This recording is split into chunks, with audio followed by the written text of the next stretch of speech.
Welcome to the Inspiration Hour with Luce M. Mack, as we inspire by sharing real people's stories and their exhilarating journeys. We all learn by sharing our gifts and talents through the power of talking with one guest at a time. Get cozy, get your favorite nighttime drink, and let's get ready to be wowed with inspiration.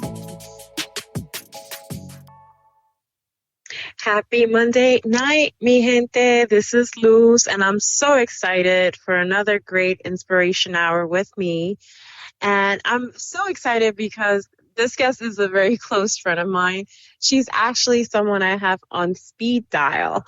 Like, that's how serious I am about this person. And I am just like so in love with her. I know I say I love all my guests, and I really do, but my guest for tonight holds such a special place in my heart because she's someone I speak to all the time. We share a lot of advice, and not only is she a mother, a wife, an empowerment and business coach, and an author, but she's a dear friend of mine. So she teaches women how to brand and market themselves with confidence, and like, she's such a leader in the industry that she's in by really helping Latinas and women just create a brand for themselves and their business. So I'm really happy to introduce you, and I hope you're excited to meet Mrs. Christina Osoria. Are you there? I'm here. Can you hear me well? Hi! I'm so excited. I'm so excited too. It's been a minute. I know. I'm so loving this right now. What? Right? Do you remember when we talked about, like, Luce, you should have a podcast? And I was like, nah. Yeah, I remember. And look at you taking action. I love it. I'm taking action because I really feel, and I'm so sorry for those that are listening if you're hearing me high pitch, but that's that friend that does that she gets your high pitch, your low pitch, your bravado. She knows every note of your spirit and knows how to bring it out. So that's what Christine is to me. So, funny story, we've met on my birthday in person in the pandemic, remember? Yes, I remember.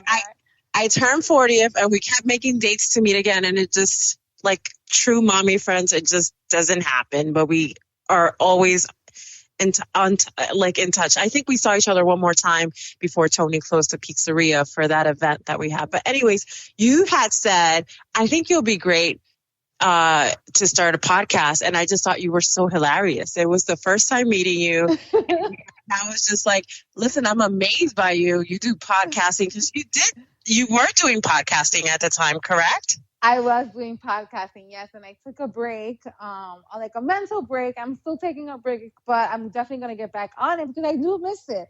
I miss sharing stories, right? And I miss like being, hearing other people and being part of that community where you can just learn from others and, just be surrounded by positive people, because that's what I love. You know how I am. I love being around positive people, Yeah. So and I really miss it. You really bring it out too. So yeah.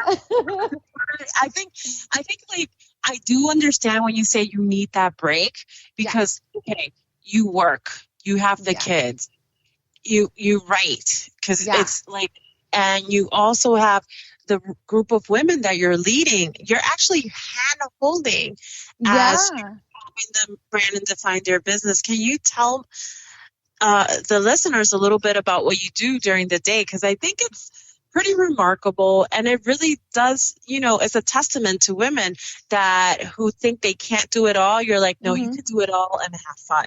Yeah, you definitely can. Like, for starters, again, I'm Christina Osoria, mom of 3. I've been married to my husband for 17 years. And, I'm a writer. I do motivational speaking. I also work full time. And, I also do my business on after hours right now. But, I really, it all started really like a couple of years ago, when I was just, was trying to get into this whole business and coaching and stuff like that. And I just, I realized, especially during the pandemic, how much women specifically, Latinas, women of color, women in communities like where we grew up, and with limited resources, how we struggle with marketing and branding ourselves, right? And how we've struggled with even starting a business, right? And I realized that, I wanted to teach women how to do that, because I was already branding myself for over 10 years already. And I started branding myself by really doing this whole with the CEO of my Curves, motivational speaking, teaching women about body positivity, about positive thinking, because this is stuff that we wasn't taught growing up. And you, like you, Luz, right? Like, we're both from the Bronx. We have immigrant parents. You know what I mean? And we have parents that work with paycheck to paycheck. Then we as women, right? We kind of bring that into our family, right? That we grow up paycheck to paycheck. And positive thinking, loving yourself and being motivating and thinking big wasn't something that I grew up in. And as I became a mom, things shifted for me. And it's not just the positive thinking, if I could add to what you're saying. Yeah. You truly, you're like centered around it, because every time something bad happens, you're like, oh, whatever, it's not for me, because better is coming. It's really hard to think like that coming from our communities when everything is so limiting. And what made you think like this? Because it's kind of like the driving force for your family and how you've been so successful at doing what you're doing now. Yeah. So, what really started out of everything was when I was in my early 20s, and I was already a mom of two.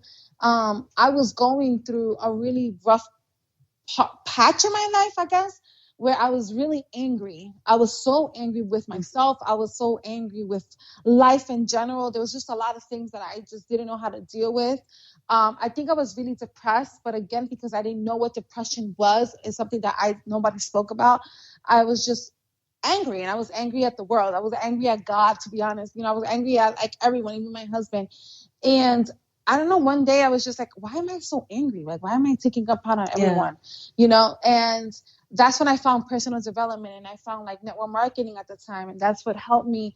I started surrounding myself with people who thought differently than me, people who were talking about dreaming big. And I guess being in that environment, like I said, wow, like this is a whole different life than what I was taught, than what I saw.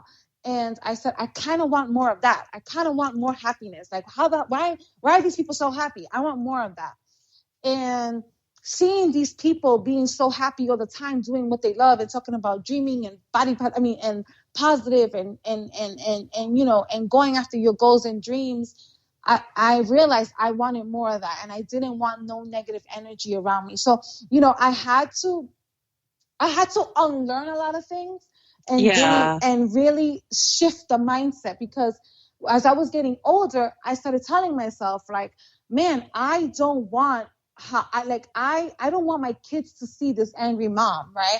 I don't want my marriage to be such anger or so much, all these things that we see in the hood, all these things that we see in our communities.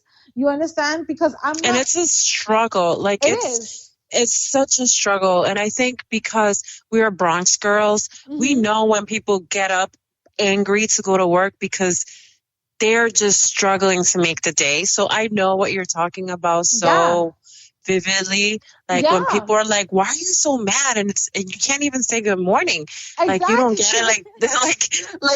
Like people are coming from that. And like you touched on so many things, because like I grew up super religious. I grew up thinking in a very self-righteous community, like where I don't know, like you could only be happy if you're a good girl. You could only be happy if you attain these goals. But then once you reach them, you feel like you're miserable sometimes, because in our communities, we're just taught to, get good grades, go to school. You might not need college, but just marry someone good and then get a good job. And that was it. And that's just it. And that's life. Not enough, and then... Yeah, no, and I completely agree. Sorry to cut you off. I know, because we can go on top of each other, because me and you are always on the same page. No, and you don't even need to apologize because it's like me. I'm like that.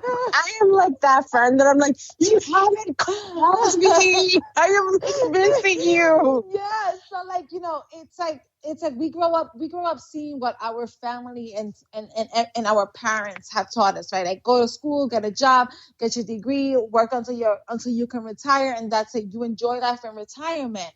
And I think watching that for so many years, I've realized, like, man, I don't want that. And another thing, when you spoke about seeing people like going to work, like, I remember going to the city, working in Manhattan, and seeing so many people like so upset. Like, it's like they were upset to go to work, right? And it's like we could only live for Saturday and for the weekends. And when I started changing my mindset, when I started involving myself more with people who are more positive, I'm like, no, we can actually be happy every single day. We can actually like be, not just wait for the weekends to live or wait until retirement to live. Like, we can actually do that stuff now. But again, unlearning that stuff, right? In the way that you grow up, it's so difficult. And I guess doing more, involving myself in communities and in environments that were more positive, uplifting. It's like, okay, I wanted to bring that to my neighborhood. I wanted to bring that to the women because of the fact that our community wasn't being taught that. Our community wasn't being taught to love themselves. Our community wasn't taught to do positive thinking. Our community wasn't taught to dream big. So everything that I was learning, I want to bring it back, right? And I continue to try to bring it back because so many people are just wait when they wait until they have enough money, or wait until they retire, or don't do the stuff that they love to do because they feel like, I already have limited resources. How can I make this happen? And I'm a testament, and so are you a testament, right? That, like, yes, we grew up with limited resources, but you can become something. You can make a difference, right? Even if it's with a podcast, even if it's just talking, even when it's just with a book, even if it's just in social media, just sharing your story, that you can make a difference. And I guess that is how I got into the work. I guess to answer your first question, I guess that's just question one. Yeah, right? This is question one. I guess to really answer your question, right? Like, doing all of this and involving myself in a completely environment where I grew up made me realize that this is what I want for the women and for women in my community. I want women to, to motivate, to love themselves, to dream big, to really start that thing that they've always wanted to start, right? And not be afraid of it. So yeah, I guess that's their answer. That's your answer. Yeah, no, and it's like, I'm hearing you talk, and like, it's touching on me in so many levels, because I remember being angry. I remember once I had my kids, I loved them, but there was just a part of me missing. I remember like forcing myself to go to church, trying to find that happiness, and people saying comments like, "Oh, you don't have enough faith, that's why you're not happy," or "You don't know how to love deep, that's why you're not happy," or "Because you don't make X amount of dollars and haven't made it," and working like in toxic environments that I've shared. Some of the experiences, like toxic environments that you're like getting like your boss coffee and they're like talking crap about you, and just being like, okay, I have to ignore them and be like, because this is what it is. And I remember like, I didn't really find myself until I started writing, and I had an aha moment this week with my sister, because we were talking about being heard and being listened and being seen in the world. And I said, it's so funny, because this whole writing journey for me started like in such a negative place. Like, my daughter wanted to be blonde. I picked her up in a school community that just felt very awkward to us. And here I am helping her find space in the world without noticing I was going to find my kind of like my mission. And then in the middle of pandemic, I met you in the most craziest way. We didn't even talk, and it was like our spirits just like dive with each other. Yeah. And you're talking about your book, and you said something. I said like, hey, I was just excited someone wanted to read my book. Like, they really wanted my book. I sent it to them, and no problem as soon as possible, and you were the same. So Yeah. how did you fall in love with writing? Because I know how I did, and I know you know that intimately. Yeah. And Yeah. I kind of know your journey too, but I think people should know about that. Yeah, truth be told, I never really considered myself a writer. Again, I think it's because, not that I think, it's because for so many years, while I was a good reader, when it came to writing, I really struggled with it, especially writing like complete, not complete sentences, but more like like write essays. Like it just wasn't my thing, right? So when I was in school. As I got older, though, true story is that I wanted to start practicing affirmations. This is when I was in my early 20s that I was practicing this whole positive affirmations, loving yourself thing, personal development for myself. I started writing in my journal affirmations, the same affirmation every day. That's what I would do. I would write the same affirmation every day in my journal, and little by little, I got the courage to start writing, I guess, about my day or my dreams. It was actually about my dreams. I would write every day, like where I see myself in the future. And then that began with journaling, like writing to God or the universe, right? Like about my day. So that's how my writing started. I didn't really start loving it until I was in my 20s, early late 20s. And I realized through writing that I can express myself so deeply that I wasn't voicing, and how with my writing and writing in my journal, I felt more confident, right? Writing in your journal, because you know that no one's going to read it, right? But as I was reading it out loud, I'm like, oh, wow, I have good stories. Wow, I could write something. And writing in my journal actually is where I build that confidence into saying to myself, I want to write a book, right? And while I always had this thought of being an author, I guess the thought behind it was I can never be one because there's no authors that look like me. And I had this vision and this negative mindset that authors were rich people and they just knew how to write good. Then I realized that authors really struggle just like me. And I'm like, oh, okay, they struggle just like me. But really, the love of writing really happened with journaling, and that confidence in even putting it out, putting myself in a journal, right? Putting my own story, my own feelings in a journal. And that's when I said, you know what? My story is kind of similar to yours in terms of a children's book, where I saw something that my children experienced something that I experienced, and it was not knowing who Hondurans are. And I said, you know what, I think it's time to write a story about being Honduran, because there's no book out there that's Honduran. I really love who I am. I love that I'm Honduran, right? I love that I'm different. But there was no book out there for that. And I thought to myself, if there's no book out there, then it's needed. And that's how Rosalia came about.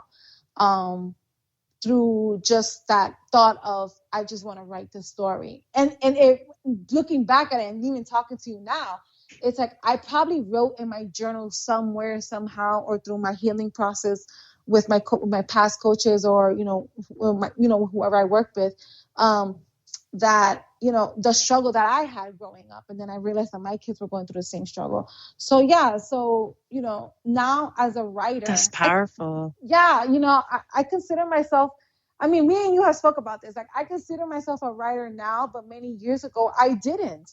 And again, it was because right, I don't know how to write. I don't like writing essays. Now I can write like 60,000 words with no problem, but it's just the fact that, I think so many people, right? So many people, especially when you grow up with so limited things, limited resources, like you think it's not possible for you, because you're like, you see all these other people who are doing so much better than you, and you're like, oh, they had it more, but they had better resources than me. But in reality, like, we all have something within us, right, that can just make a difference, and that we need to tap into. And I had a mentor who told me there's someone out there doing things with less than what you have. Mm-hmm. And I never it's not that I didn't believe her, but it was hard to believe that.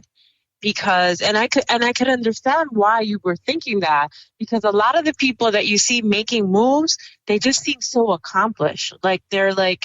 They're just showing off like a big resume or a big thing. And Yeah. that's really intimidating, It is. especially when you want to do something. And that saying I'm a writer, oh my God, I think it was just recently I started calling myself a writer. I used to say I dabble in writing all the time. Mhm. And like you know, like you fell in love with writing at a later stage in life. I did too. And for me, it was different. I grew up not being diagnosed, knowing I had a learning disability. I wasn't really good in school. So although I did excel in college, because in college, that's when you start like getting interested in things. Yeah. But like, I wasn't that student, you know, like I still remember like asking my mom, like, hey, I'm going to cut this class because I can't, like, I was struggling in school. And I went to Kennedy High School. Like at the time, Kennedy, like it was huge. Like you could kind of go under the radar because teachers really don't care. Yeah. And it was just known for that, you know? Yeah. And yeah, like I didn't really discover like falling in love with education till later. I mean, obviously, I will never share this with my kids because I girl them so much, so they do. Yeah, exactly. Too. I do the same thing. I'm like, no, you guys better be better than me. But yeah, but like but it's funny because I think so many people who have who are doing the stuff that they love, right? I feel like a lot of people didn't really discover till like they are older in life that like, oh, I really do love this and I want to continue passionately doing this. And I think it's because we think that we're not good enough because of what we see from other people, right? Like, well, but we're also Latin. Like, exactly. I hate being like sounding like stereotypical about our own community. But like, how many times did you hear your mom and dad being like, that's all you did? Yeah. Like there was never no credit. Like, you cook the rice, okay, you're getting there. Or my personal favorite, está bien. Like it's you get it. It's true. Like it's so true. How good was I supposed to be? Like, damn, I'm the man. So exactly. Exactly. Well, one that I did hear a lot was because I actually wanted to become a journalist when I was getting ready to go to college. And I remember my parents telling me, my mom specifically was like, oh, there's no one that looks like you in the TV, so it's going to be really hard. And I know I know at the time my mom didn't want to say it sounds so mean. I guess she didn't realize it, right? But the thing is that in reality is that we didn't see women who look like us in the TV, right? Like we saw everyone else, right? But then another thing that came after that sentence was you need to have connections and you don't have any. And that, honestly, those words itself puts your dream down because you're like, okay, my mom doesn't have no connections and my dad barely has any connections. You know what's so funny? In our communities, we talk about connections like it is like the way for a job or the way to a private event that you need to get into. It was always like if you had a connection, you could get to that club back in the days, remember? Like, and skip the line. But like now being older, like in my 40s, I know connections means nothing. Yeah. It really doesn't, because there's a lot of people that know someone, and it doesn't mean that they're at where they want. It's like your desire, like your imminent desire to get you there. Like how bad do you want it to work there? Because a lot of it is, I'm starting to believe, is just luck and just your relentless belief of getting there. Yeah. You have to believe in yourself, honestly. Again, going back to being a journalist, right? I'm not gonna lie, Luz. Like I was like, oh, I'm gonna be a reporter and I'm gonna be writing articles. Sure, I mean, I don't do none of that, because I'm not a reporter or anything like that. But I had started my own podcast, right? I had started my own writing in my own way, and I was thinking back, I was like, if I would have at least pursued, I wonder where I would have gone. But again, because of the mindset that my parents had, right, I let that put fear in my heart of where I can go. But sure enough, now in my 30s, I'm doing what I've always wanted to do. So it's funny how the world works. But yeah. I always think like, well, I'm very religious, so God isn't through with you just yet. He's trying to show you some amazing work. You know what I mean? Like he's going to get you to your destiny, whether you see it now, because it's funny. Like I remember saying, even before Chloe had that moment that she wanted to be blonde, that one day it'll be cool to write, you know? And I never in my wildest dreams thought I'll be doing this. And I went through a period in of my life thinking like, you know, I have no idea how life is going to work out, because I wasn't that student that was really sure where I saw my life. I did see myself married, and I'm pretty sure you could relate to this. And I saw myself with kids, because how couldn't I see myself with married and kids? Like, God, that, like every good Hispanic woman sees herself married with kids, because that's exactly, and that's why I always thought, if my parents would have invested the same energy they talked to me about meeting Mr. Right and having kids, saying like, you will have like a Fortune 500 company, where would I been? You know? For real. You know, they needed to talk more about that. Or if they wouldn't so focus on my lack of cooking since I was 12, you know? Like I just, although I love them, and let me be clear, my parents could cook. Like, I'm sure your parents can. Yeah. But like, the priorities in like a Latino home is just so different. And especially if you're a Dominican York, or like you're Honduran and New Yorker. So like the priorities are forever like different for us. Like we're really complex, because we have the goals from our generation, you know, our very Hispanic generation, and our very American selves as well. Yeah, exactly. I can't, you know, it's just, I mean, I guess we could go on and on about this specifically, but, you know, but it's just, I mean, who's ever listening, right? Because I know you have your listeners, like really, like, I guess if I was to like close, like, I guess this question, honestly, is like, go after what you see, ask yourself, like, what is it you're passionate about, right? And just try it out. Just try it out. Like Lewis and I tried it out, right? Like she tried out writing books, and she's doing phenomenal.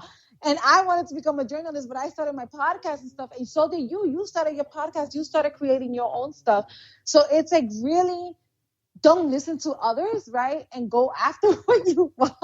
Because at the end of the day, it's about trying it out. So I really, you know, I started the podcast because I met Jerry, who you know, and is the producer of the show. He is amazing, and he's so helpful. And it was funny because you had mentioned me having a podcast, but I had heard it in the past from someone else, and I wouldn't in my wildest dream think about starting a podcast at all.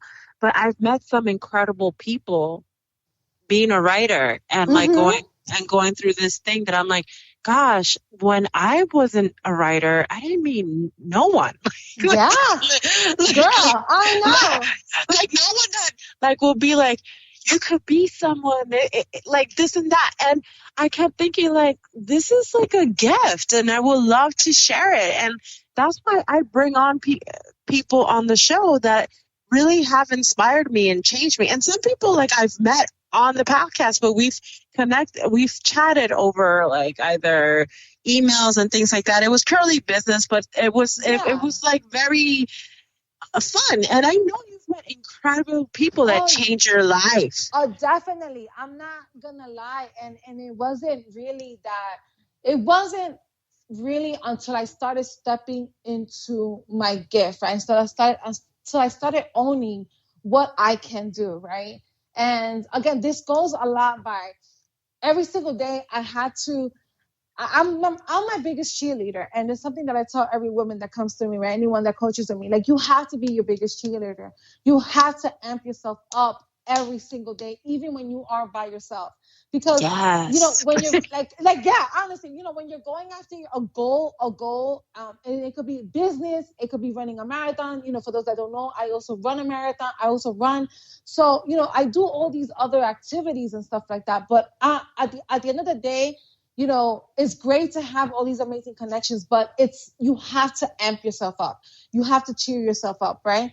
And that's how you're going to show up more into your gift, right? Showing more into with the passions that you have. And by doing that, I'm not going to lie, Lewis, right? Believing in myself every single day and showing up in the stuff that I like, I started to meet so many amazing people. Like you, for instance, the people from LA. I started meeting people from Minneapolis. I started meeting people from all over, like, cities. And I don't know them. I don't really, like, for instance, like Jerry. I met him. He had produced a couple of the other shows that I was in. But these are amazing connections that I have been able to create and build. As I've been stepping into my gift. Right? Because, and the thing is that it's so amazing because a lot of the times you are alone when you are going after a dream goal, yes. right? You are alone. You are so... I know alone. You remember those calls when I called you crying. I submitted for this and I pitched and we had a meeting and it didn't go right. And you're like, so you did it. That's it, babe. You did. Exactly. Like, you were like the cheerleader I needed to hear. And I'm sure your husband is for you because you've told me some stuff that Lewis has said to you that's been like monumental. Yeah, And it's like, you build these amazing connections. But again, you have to step into your zone of like, what is it that you love? Because you meet so many amazing people. And these amazing people, while we want our family and friends to support us, the truth of the matter is that you're going to find that a lot of these other people who you do not know are supporting you and are giving you a platform for you to use your voice. And because they see something in you. They're like, yo, I know this girl is going after her goals and dreams. Of course I want to support her. Of course I want to be a part of that. Because I know that, it's all about building that amazing relationship because none of this is a competition, right? There's room for everyone. But going back to connections, like, I've met so many amazing people, and when for instance, if I get something and I cannot do, I try to pass it on to someone that I know that can do it better than me, right? Or that I know that it will benefit them. The reason for it is because, like, again, there's room for growth and again, but you don't build these connections overnight, right? It's really like you gotta like nurture it and you gotta show up. Yeah, it's like you gotta talk and you can't be afraid to be who you are and even go like, hey, listen, I found you online. I see that you're amazing and I want to, build a connection with you. Would it be okay if I treat you off for coffee, or would it be okay if we chat a little bit, get to know each other? These are the things that you want to start doing, especially if you're building a line, you're building, you're marketing yourself or you're branding yourself, because that's the only way that, that you're actually going to build relationships. And you're going to realize that so many relationships that you can build are really precious. Every relationship that you build out there, good and bad, but like, they're really good for you in the long run. Yeah, no, absolutely. And, I agree because we've been going through this journey for a while together and sharing a lot of the experiences and a lot of the connections too, because that's one thing. It's like, if I meet a good person, I want to make sure you know them too, because it's a small world. And I think I think what's hurtful for me, and I don't know if you feel the same, the communities for authors of color and either Black, Hispanic, Asian, Indian, whatever you want to call yourselves, and you're comfortable, it is small. Like you turn out meeting everyone, and some of us authors act like it's a real bad competition when it shouldn't be. And I'm glad you said there's a lot of space to be great together, because not everyone's doing the same thing. So we should really be celebrating our successes, because the people that own publishing house, still do not look like you and I. It's only now. So if we build it together, like this bridge, we could all succeed together. Exactly. You know, and if like, this is something that I like to tell people, you know, when you are building, right? Whether you're an author, you're building something online, and we think that there's no room for us. Like, if you've ever been to New York, right? Literally, if you've ever been to New York, and I'm sure a lot of like the inner cities and, you know, are more like this. Like, you know, I'm sure that you see like a bodega, a deli store in like a corner every 3-4 blocks, right? Or probably there's like a Rite Aid or a Walgreens in like every mile or two. And it's like, there's room for everyone, because everyone is going to like a different store, right? A different Rite Aid or a different bodega, right? And the truth of the matter is that you got that, like, you got the juice, right? Like, it's only you, right? You're one person you got the juice. Yeah, you got the goods, right? And it's like there's room for you, right? If there's room for each deli store in the 5 deli stores that are literally in between 5 blocks, in 5 New York City blocks, there's room for you. That's really what I want to say. So don't think that there's competition, because there really isn't. There's room for growth for everyone. And I guess that's what I want people to leave out of this. Is like, don't think that if you have a goal in mind and what you want to achieve, or you want something that you want to do, that, oh, everyone else is doing it. Why should I do it? And in reality, is like, you should do it. If there's something that you're passionate about, there's something that you want to do, you should do it, because there's no one like you, and people need to hear it from you, right? Like, the bagel is not afraid of the other bagel. You know, the bagel that has cream cheese isn't mad at the other bagel that's like plain, because they're like, okay, I just got the different juice, I'm the different sauce. I'm like, whatever. But it's because someone's still gonna love the bagel, right? I hope that makes sense. But you know what I wanted to say? Really, no, I got it. You made me hungry at the same time. I just got hungry too. Like, man, I should get a bagel tomorrow. But really, I was thinking the same thing. Listen, you know, I could talk to you for hours, and I really need to come to a close. But before I do want to ask you one more question. Do you have any advice on resources or information on how to get started, and for those who want to kind of be stepping in your light and stepping in your truth and trying to be a business coach or a writer? Yeah. Well, for starters, if you have an idea in mind, definitely write it down. Write down the steps. Don't be afraid of the steps. Just write it down. Write it all down. And then really ask yourself, what is out of all the steps that you've written down, what is the one thing that I can do right now? And start showing up, right? Show up consistently on that, and stop being afraid. Because again, there's no one like you, and you need to go after what it is that you want.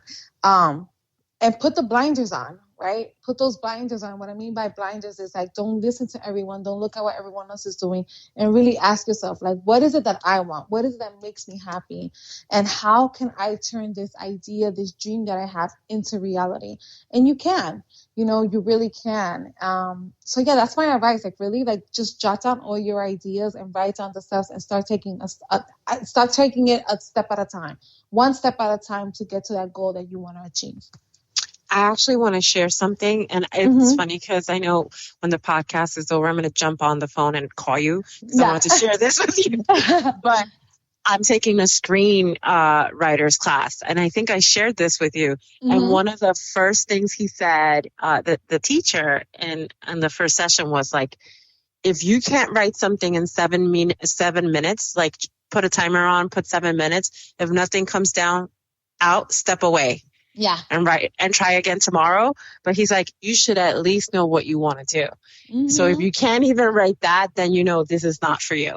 And that landed so hard on me, because I was like, have you ever just been like, I don't know what I want to do? And like, you have no idea, like you feel like you're welling, and it's like that, like, you have to write it down. You know what you want to do? Just write down whatever, even if it's just the idea. Yeah, even if it's just, because what happens is that, real quick, right? What happens is a lot of people, they just dream it, but they don't write it down and take action. So it's like, if you want a first action step, put it from head to paper. That's it. That's the first action step.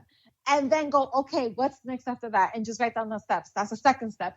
But really put it down from head to paper and just look at it. Look at all your goals, because you realize what is it that you're going to see it. Like, okay, I know what's that goal that I want to achieve first before the others. Like, you will see it. And that's because you just put it's it like your wish list to the world. Exactly. It's almost like you're trying to manifest it. Exactly. I'm going to move on to something that's a little bit more lighthearted, you know? Yeah. I mean, we've been lighthearted, but meaning like a little bit more fun, not so much goal-oriented, because this is so necessary. So I'm going to say some words or statements, and I hope you could finish the sentence. Okay. So my dream vacation is? Tahiti. Wait, yeah, that was it, right? Is it Tahiti? Yeah. It's Tahiti. Are you sure? You know, Yes. it's so funny. I thought you were going to say Honduras, but you just got back from Honduras. Like, I thought you were going to say, like, a different place you want to check out in your home country. No. I can't live without, and you can't say bagel, because I already know you're going to get that tomorrow. Pizza. I can't live without pizza. I can't. I know, it's true. Oh, and my husband closed a pizza store. I usually introduce myself with, I'm a runner and I also love pizza. Just because I want people to know, like, you know, people think that just because you're runners, you don't eat. But yeah, like, I love pizza. I cannot live without pizza. I just can't. What's your favorite type of pizza? Margarita, like Hawaiian? No, plain. I like my regular plain Bronx pizza. Yeah. I don't know. Like, as soon as people start putting toppings, I'm like, you just ruined it. Like, I mean, like, it tastes good, but like, I'm like, you know, just give me that slice. Yeah, just give me that. With a soda on the side. Just give it to me. The purple one or the orange one? My favorite food is, I know it's pizza, but do you have another one? Yeah, I do actually. I love baleadas. It's from Honduras. Yeah, it's tortillas with frijoles. I love that. I haven't had a good one in a long time. So I had it once and I really enjoyed it. So I need to do that again. You know, I'm like so Dominican. You know what? I'm going to say mofongo. Like, that's my thing. Tu me mata con mofongo. My biggest inspiration is? Ooh, that's a good one. Ooh, wow. I'll be honest. I don't have. Ooh, who do I have? Okay, you know what? I do have someone. Her name is Masi Arias. She's actually Dominican. She's a fitness trainer. She's actually one of my biggest inspiration, and also another one who was an elite runner for the New York City Marathon. Her name is Bushinesh. She's also from the Bronx. She's Ethiopian. And Bushinesh actually is one of my biggest inspirations. I heard of her. She's amazing. She's really amazing. Yeah. I have a lot of people that are my inspiration. I always say my grandmother. But also, of course. But also, like, I think I really would love to meet Brene Brown. Like, she's I don't know why, like, how she talks so, like, bravely about, like, you know, facing your shame and living up to it. Yeah. But that's it. Like, but for runners and fitness people, I'm not there yet. But yeah. I mean, for that, I guess, but I also love, I'm not gonna lie, I also do love Rachel Rogers. Yeah, she's the one from We Should All Be Millionaires. She's an amazing woman, and I really, really do love her. So I guess that's in business-wise and it's in that. But no, I also love Masi Arias and Bushinesh because they show me in terms of fitness, right, that what is possible and that your body's a machine. So, and not to give up. So in that aspect. So yeah. Okay, people describe me as? Ooh, loud, energetic. Yeah, loud and energetic. That's what they say. I think that's what people say. You know, like, I know all those adjectives do describe you, but when I think of you, I just think of friend immediately. And I feel like a little, like, sentimental. Yeah. Because you've been like a big sister to me. So I want to thank you personally from the heart. And also being through this journey with me as we continue to grow as entrepreneurs, but not just entrepreneurs, but like mothers and friends. Yeah. 'Cause I just can't see myself without you. And that's really rare for me to say. Yeah. You know, you have that same moment. I love you too. But, On another note, can you share where people could find you so they could continue supporting you in the journey and what is next? Yeah, definitely. So you could definitely find me at Instagram and Facebook, Christine Osoria. Last name is Osoria. My website is also www.christineosoria.com. My book, the book that I launched last year is Rosalia, the Honduran American, which is available in English and Spanish. You could definitely find me there, connect with me there, email me, connect. I always put business tips, motivational tips, but I've also been taking a break because I feel like we all need breaks every now and then.